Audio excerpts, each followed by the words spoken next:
Hi guys, welcome to today's Photo Quest, and today we're going to be photographing carnivals.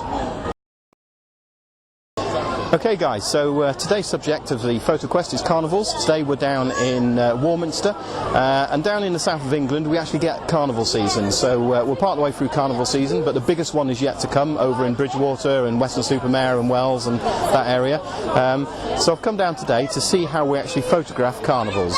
Now there's a few things we actually need to consider when taking photographs. First of all, the floats are going to be really bright, so actually we're going to get away with hand holding the cameras quite well, which is quite lucky really. I'm going to be using my Canon 60D, and on there I've got a 24 to 105 lens, so that's going to give us a real good lens sort of range, A, to get wide floats as they come by, but also to actually capture some close-up detail shots as well when we're on the floats.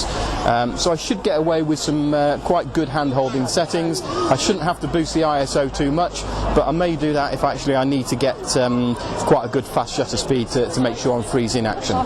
Okay, so we'll have a little bit of a chat afterwards in terms of what settings I've used, but for now we've got here nice and early with regard to getting a good place to stand. We've got a good view in terms of looking down the street and actually getting the floats as they come along, and then there's a good view alongside me where we're actually going to be able to capture the floats. Okay, so all we're going to do now is wait for the floats to come along, have some fun, and then we'll have a look at the images.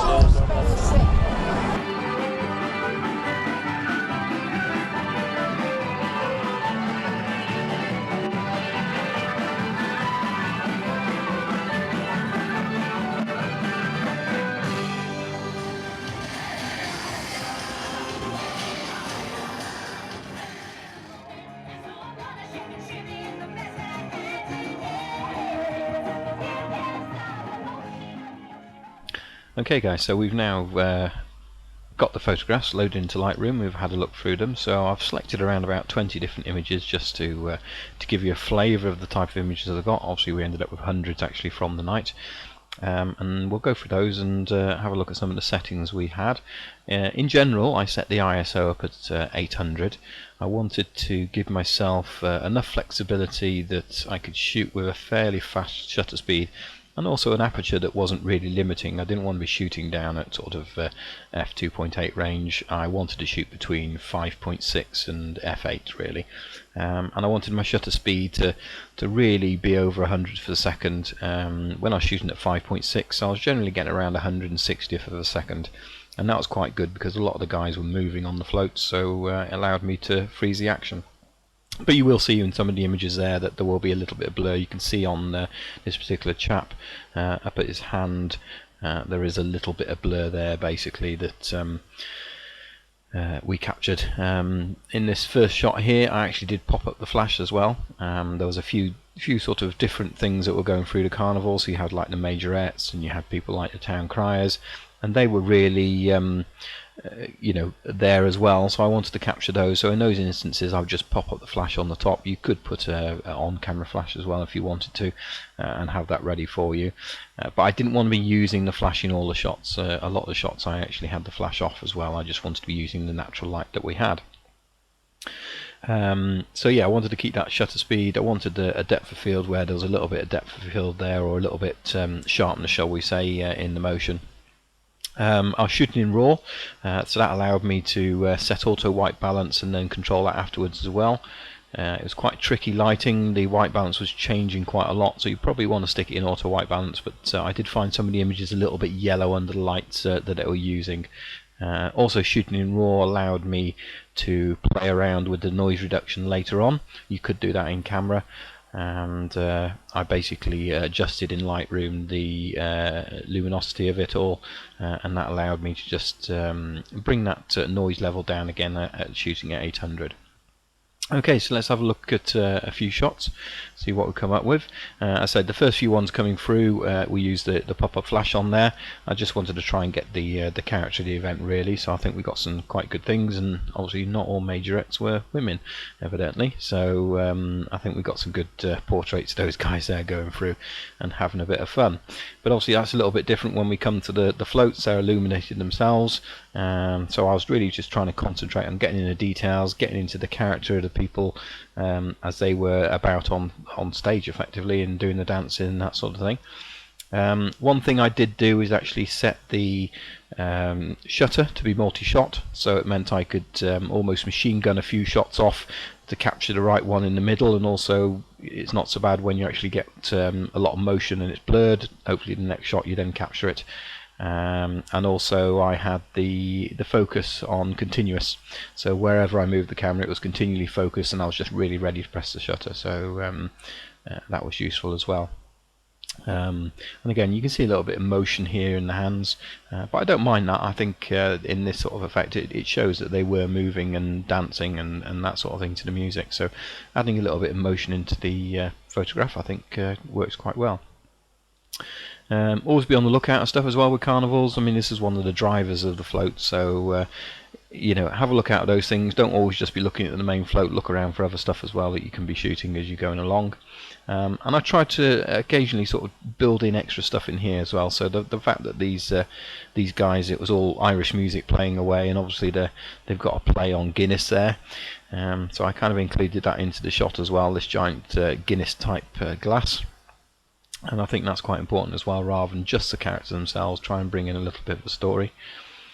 And I did find as well, a lot of the time actually, if you concentrated, don't be afraid to almost make eye contact. Like these guys and ladies were very happy to be photographed and actually loved it, and they'll keep eye contact you as well while you're taking photos, so they're all enjoying the spirit of it all. The same we did here, and again I just tried to bring in the character of the fact that this girl was sat on a horse drumming away, but I think the horse played a part on it as well. It wasn't just the fact she's there as a red Indian. These two, I think actually looking at them, I don't think they were putting on an act in terms of tiredness and sitting in their bed. I think they genuinely were tired, but it was also almost past their bedtime there. But yeah, some great little characters. The kids in the carnivals were absolutely fantastic. As some of the guys were really. So again, I just have to capture these guys doing their little bit and having a fun. I think these are one of my favourite funny elements to the actual whole carnival, because they just didn't care. It was all about charity and all about having fun. And I think these guys jinxed it as well, because it was the song was all to do about it raining men, and not long after that we did start getting the rain coming in. Lots of colour going on as well in the carnivals, so that was great fun and challenging to get. But again, as you can see, it's just, you know, capturing the fun element of it. People knew you're taking photographs, and they really did love it and really played along for you, which I think is great fun. And you can see on there the rain did start coming down, so that's something you probably need to be prepared for. Have a look at the weather forecast, see what's actually going on. We knew it was going to be raining, or at least we had the forecast for the rain. We thought it might be raining through the whole carnival, but as it happens it was about 2/3 of the way through before the rain really started coming down. So you kind of need to be prepared for that. We had brollies with us, so I was able to put a large golfing type umbrella up, put the brolly itself down inside my coat, so it kind of self-supported as I was taking photographs underneath. Kept me kind of dry. Now if I was using flash in this particular photograph, the rain would have been really highlighted in the flash, so it's another reason why we didn't want to be using flash if we could help it. But on there, I think actually this particular shot I quite like it, because it adds that whole drama and feel, I think, to the actual flavour of this particular float. Although it was set in cold, icy conditions, you can see some icicles there on the left hand side. It really was, I think, you know, that adds the whole grit of it, so I actually quite liked it in that shot. But you do have to be careful that sometimes you don't get the raindrops on your lens. As you can see on this one, it's a nice shot, but there's some raindrops actually caught on the cover of the lens, so we did have a lens cloth, and it was just then a case of continually trying to keep those raindrops off. But nevertheless, a nice colourful float and lots of great characters on there. Love having the photos taken. And again, I wanted to try and encompass more than just these guys sat up atop the thing there. The fact that they were some kind of pirates of bean curries or something, and yeah, very apt Captain Bird something or other down there. So I thought it was quite good to be able to try and capture the whole of that in there, rather than just again the guys up there who were just pirates. So there you go. Yeah, pirates of the curried beans. I dread to think, but again, it was just nice to capture the whole fun element of what was going on. And I felt sorry for these guys. These are one of the floats where they don't move, which is really great for getting photographs, because you don't have to worry about that too much. But just to be sat there for an hour, 2 hours maybe, and some of these guys it's 2.5 hours on the floats just sat there in a single pose. It's amazing to see, but it does allow you to get some nice colourful photos. And I think this is one of my favourite shots of the night, really. So I think she captured really well. Again, she was actually still, but some great colour in there, a great amount of light. We got it's almost a very good portrait. So yeah, no, I'm really pleased with how that shot came out. So yeah, there you go. That gives you kind of a flavour of the carnival. So there's some great fun to be had, some great photos to be had. So have a look, find out where local carnival is to you. There's plenty going on, not just down here in the south of England and the UK, all over the world. Lots of carnivals happen all the time, lots of festivals going on. So any excuse where guys go out there and have some fun, Mardi Gras, carnivals, etc., then get out there and take some photos. And it's not really that difficult. It's just a matter of we could handhold with the camera. We just boosted the ISO because we wanted to have that flexibility with the shutter. So we kept the shutter speed between 100 and 160th, or 160th rather, and that gave us a good sort of aperture range as well. We just had to be aware in terms of sort of trying to get those. And the only thing we did is we did keep it on aperture priority, just because of the light changing so much around there. It was far easier to actually have the camera working on aperture priority, letting the camera work it out. Just be aware on your settings that if you're finding images coming out too bright or too dark, just know where you can quickly dial in a little bit of exposure compensation, and that just really allows you to say, well, actually, if you're taking a picture and the camera's taking a picture and it's a bit too dark, just increase the exposure by 1/3 of a stop or 2/3 of a stop. And as long as you know where those buttons are, especially as you work in the dark, then you should be able to quickly move from shot to shot and recover things quite quickly as well. So yeah, so there you go. Hope you've enjoyed the video.